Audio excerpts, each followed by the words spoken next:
11 октябри соли 2020 асосгузори сулҳу ваҳдати миллӣ, пешвои миллат, президенти амалкунандаи ҷумҳурии Тоҷикистон, номзад ба мақоми президенти ҷумҳурии Тоҷикистон муҳтарам Эмомалӣ Раҳмон бо истифода аз ҳуқуқи шаҳрвандии худ дар маъракаи интихоботи президенти ҷумҳурии Тоҷикистон ширкат намуда, ба номзади дилхоҳи худ овоз доданд.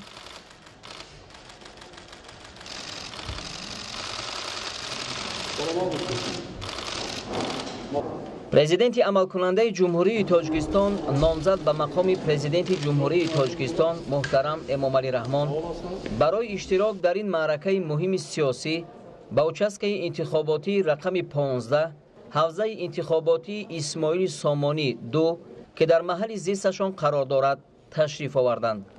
тавре аён гардид мардум дар ин участкаи интихоботӣ низ чун ҳамаи участкаҳои дигар дар тамоми қаламрави кишвар хеле фаъоланд. иштирок ва овоздиҳии президенти амалкунандаи ҷумҳурии Тоҷикистон муҳтарам Эмомалӣ Раҳмон дар маъракаи интихоботи президенти ҷумҳурии Тоҷикистон дар ҳузури нозирон ва созмонҳои гуногуни байналмилалию минтақавӣ ҷараён гирифт. овоздиҳии президенти амалкунандаи ҷумҳурии Тоҷикистон муҳтарам Эмомалӣ Раҳмонро дар маъракаи интихоботи президенти ҷумҳурии Тоҷикистон доираи васеи намояндагони васоити ахбори оммаи дохил ва хориҷ инъикос карданд.